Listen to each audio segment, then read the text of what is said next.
یہ فیضان نظر تھا، یہ مکتب کی کرامت تھی. یہ فیضان نظر تھا، یہ مکتب کی کرامت تھی. سکھائے کس نے اسماعیل کو آداب فرزندی. معزز سامعین حضرات، جس طرح تاروں کی ٹمٹماہٹ صبح بہار کا پیش خیمہ ثابت ہوا کرتی ہے، جس طرح کامیابی حاصل کرنے کے لیے محنت کے زینوں پر چڑھنا پڑتا ہے، اسی طرح کسی قوم کو اوج ثریا پر مقیم ہونے کے لیے مدارس دینیہ اور قرآن و سنت کے گہواروں کو آباد کرنا پڑتا ہے. جی ہاں حضرات وقار، بات تعلیم کی ہو، بات تربیت کی ہو، بات ذریعہ معاش کی ہو، بات بے حیائی اور فحشی کے سامنے بند باندھنے کی ہو، بات ملک و قوم کے لیے جان آفرے کے سپرد کر دینے کی ہو، مجھے مدارس ان سب خدمات کی بنیاد نظر آتا ہے. وہ ٹیلا تھا صوفہ کا اور معلم پیغمبر تھے. وہ ٹیلا تھا صوفہ کا اور معلم پیغمبر تھے. زانوائے تلمس میں بلال عمر تھے.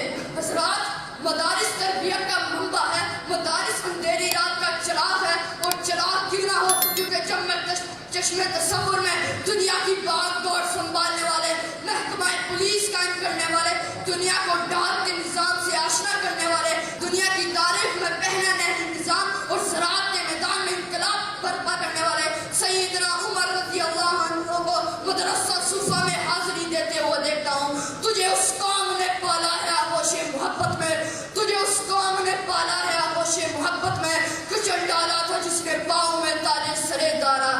حضرات، مدارس کی تربیت کا ثمر دیکھنا چاہتے ہیں تو first surgeon of the world Abul Qasim Zahrawi کو دیکھ لیں. مدارس کی تربیت کا ثمر دیکھنا چاہتے ہیں تو فرسٹ آئی اسپیشلسٹ ابن الحسن کو دیکھ لیں. مدارس کی تربیت کا اعجاز دیکھنا چاہتے ہیں تو ڈاکٹر عبدالقدیر خان کو دیکھ لیں، جو صبح سویرے اٹھ کر محلے کی مسجد میں قرآن پڑھنے جایا کرتے تھے. مدارس کا احسان تربیت کی صورت میں دیکھنا چاہتے ہو تو تاریخ کے عظیم سفاریوں کا نعرہ دیکھو کہ مدارس اسلام کے گلے ہیں.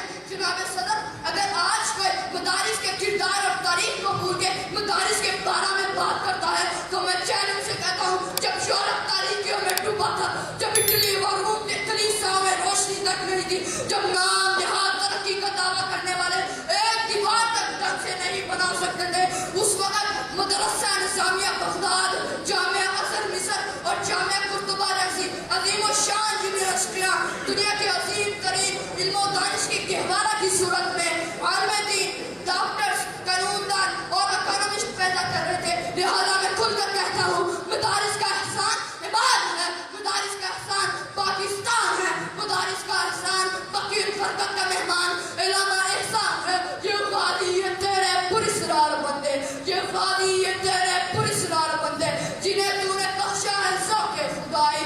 دو نیم ان کی ٹھوکر سے صحرا و دریا، دو نیم ان کی ٹھوکر سے صحرا و دریا، سمٹ کر پہاڑ ان کی ہیبت سے رائے، وما علینا الا البلاغ.